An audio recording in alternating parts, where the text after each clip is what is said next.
अस्सलाम वालेकुम दोस्तों, 13 अगस्त 2024 जश्न आज़ादी का जो है वो अभी आज मेन मार्केट में जो है वो लास्ट डे। वैसे तो जो है वो कल भी यहाँ पर रश होगा, लेकिन अभी गणपत रोड, उर्दू बाज़ार, लाहौर चौक वाली साइड पे जो है वो मैं खड़ा हूँ। और यहाँ पर अगर आपको मैं रश दिखा सकूँ तो यहाँ पर जो है वो आपको काफ़ी रश जो है वो नज़र आएगा। अवामुल नास का यहाँ पर आपको जो है वो अवाम ही अवाम नज़र आएगी, शोर ही शोर। हर तरफ जो है वो आपको आज़ादी के झंडे जो है वो नज़र आएंगे लहराते हुए। लोग जो है वो चीज़ें बेचते हुए नज़र आएंगे आपको।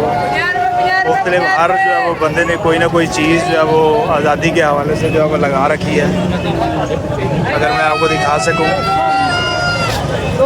वीडियो में दोस्तों, जो है वो मैं बातें आपसे जो है वो कम करूँगा और ज़्यादा जो है वो आपको आज की वीडियो में दिखाऊंगा कि लोग जो है वो यहाँ पर क्या क्या बेच रहे हैं और किस अंदाज में बेच रहे हैं, कैसे बेच रहे हैं, ये जो है वो मैं आपको दिखाऊंगा।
बोलो बेचो।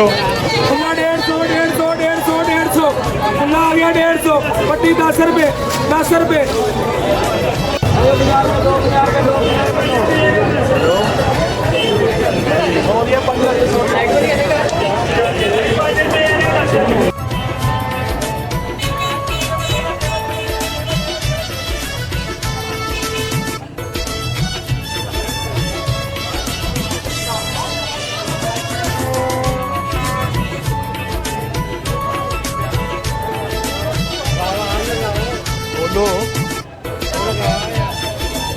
चेहरा पॉपडाका कुछ रहेगा काका चेहरा पॉप 100 की 5 रखियाँ 100 की 7।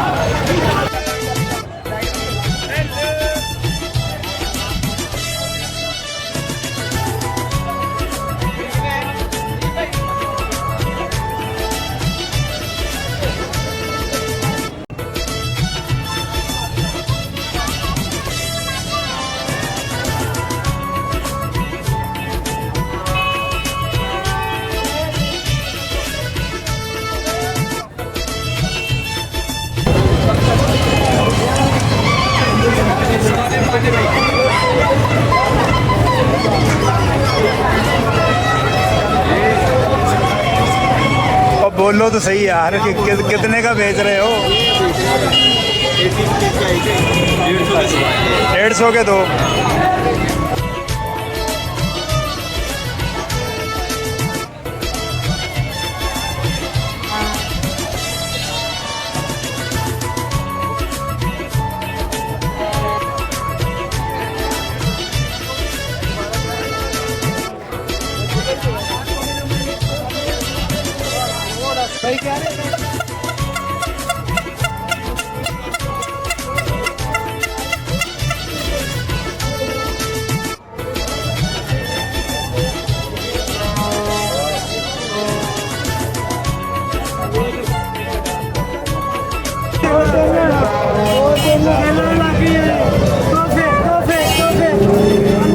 आज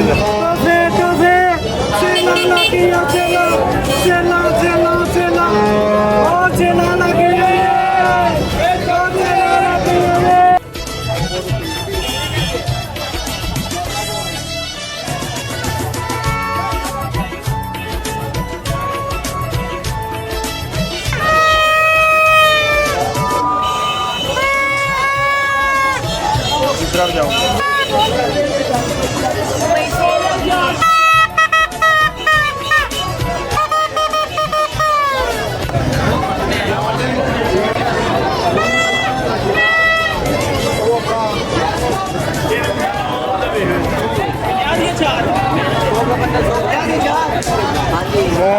बोलो क्या बेच रहे हो?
बजाओ।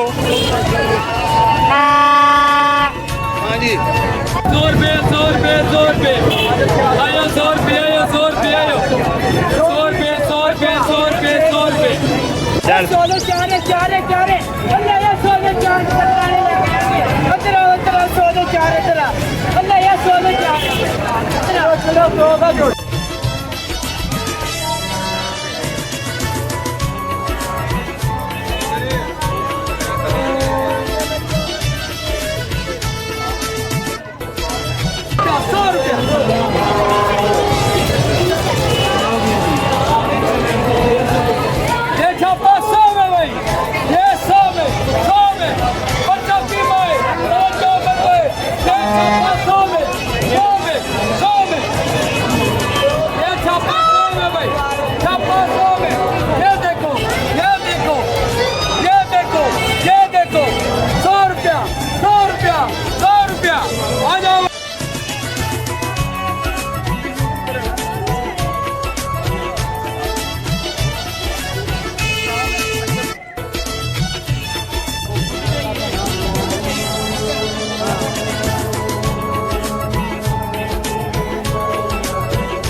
दोस्तों हालात यहाँ पे ये है कि ट्रैफिक जो है वो यहाँ पे जाम हो चुकी है। हालांकि ट्रैफिक पुलिस काफ़ी जो है वो अपनी कोशिश भी कर रही है यहाँ पे ट्रैफिक को क्लियर करवाने के लिए, लेकिन रश जो है वो यहाँ पर इतना है कि हर तरफ जो है वो आपको जमे कबीर ही जो है वो नज़र आएगा। और बाज़ार की सूरत हाल कुछ इस तरह है कि जो है वो लोग धक्कम पेल से जो है वो एक दूसरे को जो है वो अंदर की तरफ धकेल रहे हैं, बाहर वाले अंदर और अंदर वाले जो है वो बाहर एक दूसरे को धकेल रहे हैं। तो उम्मीद करते हैं कि जो है वो बहुत जल्द दोबारा आपकी खिदमत में हाजिर होंगे। तब तक आप हमें इजाज़त दीजिएगा जी। अल्लाह हाफिज़।